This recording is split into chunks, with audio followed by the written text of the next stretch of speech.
N'oubliez pas que nous étions, nous, les premiers à solliciter ce dialogue, parce qu'il était conforme, nous le souhaitions, conforme à l'accord cadre d'Addis Abeba et à la résolution 2098. Nous avions, qui prévoyait, qui donnait mission au représentant spécial du secrétaire général des Nations Unies, de, j'ouvre les guillemets, et personne ne va me contester là-dessus, promouvoir le dialogue en vue de l'organisation. Promouvoir. C'est une proposition. Oui, mais c'est une résolution au surplus sollicitée par la République démocratique du Congo, s'il vous plaît. Moi, je ne comprends pas. C'est la République démocratique du Congo qui avait sollicité cette résolution. Et dans la résolution, on vous dit, on donne mission au représentant spécial du secrétaire général des Nations Unies en République démocratique du Congo de, j'ouvre les guillemets, promouvoir le dialogue. C'est-à-dire écouter les uns, les autres, et si les conditions d'un dialogue sont réunies, il demande au président de la République de convoquer, puisque les partis se seraient mis d'abord d'accord sur un point. Ils n'en ont pas voulu, ils ont fait leur congrès PPRD bis, et c'était les concertations, et une année et demie patatras, ils se rendent compte que c'était pas ça. Mais pour revenir un peu au fond du débat, nous avons dit, mais il fallait même que le président de la République rassure au moins tout le monde. Quand on lui dit que ce soit les catholiques, que ce soit la société civile, que ce soit même nos partenaires et amis étrangers, quand il dit, il faut dire clairement que vous n'allez pas vous représenter. Vous allez, comment dire, saluer la main de votre successeur le 20 décembre 2016. Et que par conséquent, ce qui resterait éventuellement, c'est de voir ce qui peut être. Encore que nous restons parce qu'il est le garant. D'accord, joli nom. Garant, c'est lui qui doit observer et défendre la Constitution. Et quand la Constitution donne, qui attend une réponse. L'UNC, nous avons appris que vous seriez prêt pour le dialogue, pourvu que. Est-ce vrai ou faux?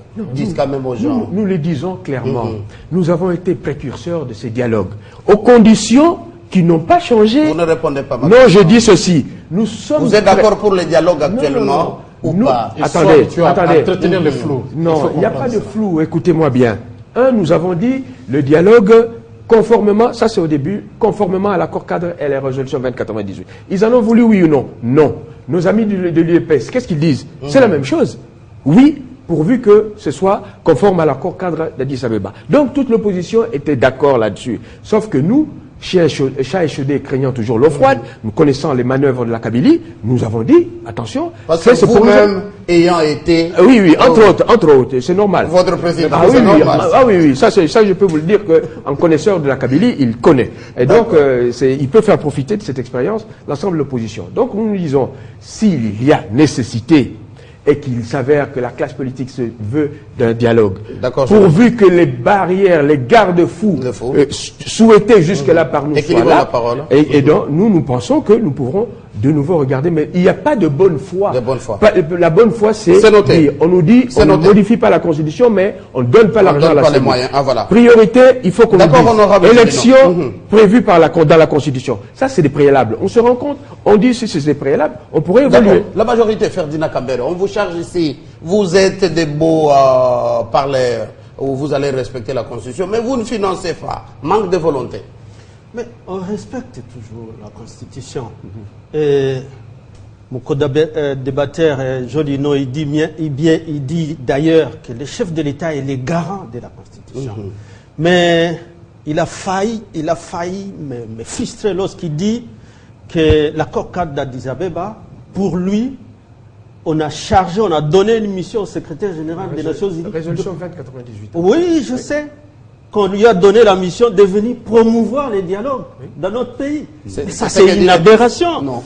Parce que les points qui sont énumérés là-dedans, on y reviendra. Je viendrai avec Nations Unies a pour mission de faire les beaux offices pour que les fils et les filles et les fils de ces pays se mettent ensemble et se parlent. Ça n'appartient pas à un étranger, qui soit secrétaire général, de venir ici promouvoir. Les points sont bien énumérés. Parce qu'il n'y a pas que ça. Il y a l'autre point qui est là, par exemple, promouvoir la réforme structurelle des institutions. Est-ce que c'est encore aux Nations Unies de le faire? C'est au fils. Respecter les frontières, c'est toujours la MONUSCO. C'était simplement, je crois que la MONUSCO a failli à sa tâche. Parce que la MONUSCO devait aller vers l'opposition, devait aller vers la majorité pour dire il y a nécessité que vous vous mettiez sur la table et parler. C'est ce que Kobler avait commencé à faire, monsieur, soyez honnête. Et vous l'avez rabroué. Mais dans le sens où vous l'attendiez. Alors, ça ne pouvait pas passer. C'est peut-être parmi les défis de Maman Sidikou qui vient de remplacer. Effectivement, nous pensons que lui va comprendre et que le dialogue qui est en cours, ça sera un dialogue entre les Congolais. Et s'il y a un étranger qui veut faire les beaux offices pour que tout le monde accepte le dialogue, parle de son pays, on est bien d'accord.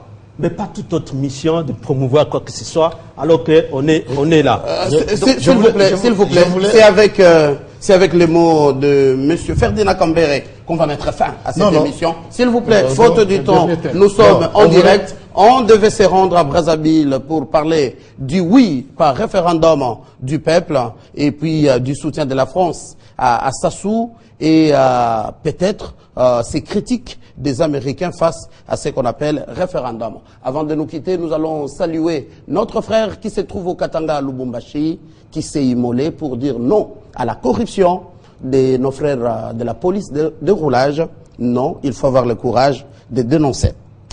Fin de cette émission, ça fait débat. Jean-Hervé Mbelou, vous êtes de NAD. Merci d'être venu. Ferdinand Cambéré, cadre du PPRD, ancien ministre de l'Emploi et des Affaires sociales. Merci d'être venu.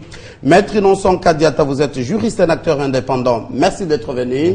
Honorable Jolino Makelele, vous êtes porte-parole de l'UNC, député provincial, ville de Kinshasa. Mesdames et messieurs, c'est à vous. Merci de votre fidélité. Très bonne continuation sur votre chaîne.